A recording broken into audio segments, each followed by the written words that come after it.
په غزني ولایت کې د نجونو یو ښوونځی او 400 متره فرعي کوڅې د 1.5 میلیونو افغانیو په ارزښت جوړ او ګټې اخیستنې ته وسپارل شول.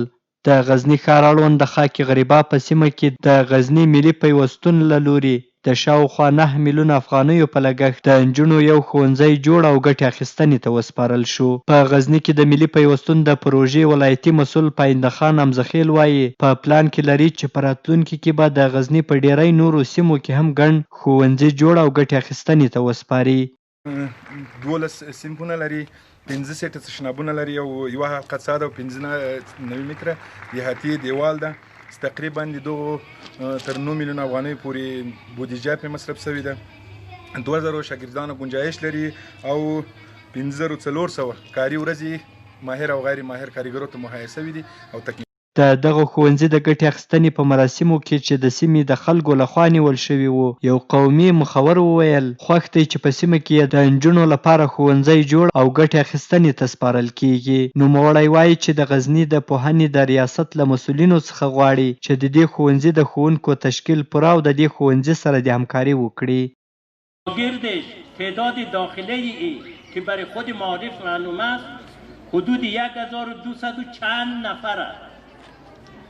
حالا بیا از نظر علمی و از نظر بخش معارف تو این 12 صنف را ببینون 1200 چند شاگرد را. بعد آیا این صنف ها کفایت این شاگردان را میتواند؟ دغه د نجونو ښوونځی چې د ولیعصر په نوم یادېده ودانۍ یې نه درلوده او زده کوونکي یې له ګڼو ستونزو سره مخ وو. د دې ښوونځي یوه زده کوونکې ځلا وایي چې د دغه ودانۍ په جوړېدو سره به د دوی ګڼې ستونزې حل شي.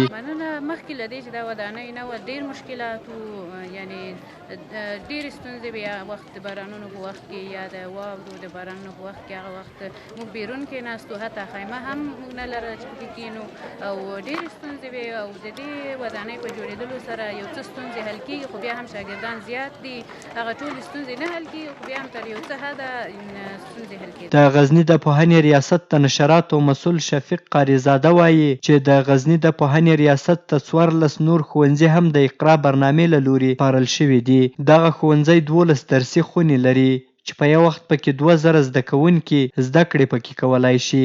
امروز افتتاح شد به نام مکتب لسان ولی عصر است که حدوداً 8 میلیون و 100 هزار افغانی کم بیش هزینه برداشته، در یک منزل ساخته شده، 14 اتاق داره که 2 اتاقش اداری است و همچنان 12 اتاقش صنف‌های درسی است که حدود 600 شاگرد در اینجا مشکلش از نگاه نبود صنف مرفوع میشه و ملحقات هم مبرد وچلان با خود داره که امروز شده. د پوهنې ریاست د معلوماتو له مخې سږ کال په غزني ولایت تر 100 پورې ښوونځیو ته ودانۍ جوړېدې، خو د غزني په یو شمېر سیمو کې وسلوالو طالبانو د جوړولو مخه ونیوله او دوی ته اجازه ورنه کړه چې یاد ښوونځي جوړ کړي. د پوهنې ریاست وایي که چېرته جوړ نه شي شاید دغو ښوونځیو ته راغلي پیسې بیرته مرکز ته وګرځول شي. وسلوال طالبان بیا وایي ځکه یې ورته اجازه نه ده ورکړې چې دوی یې معیاري نه جوړوي. د یو بل خبر له مخې د ملي پیوستون له لوري د غزني ښار د خاک غریبا په سیمه کې د 400 متره په اندازه فرعي کوڅې هم جوړې او ګټې اخیستنې ته وسپارل شوې. د ملي پیوستون مشر حمزخیل وایي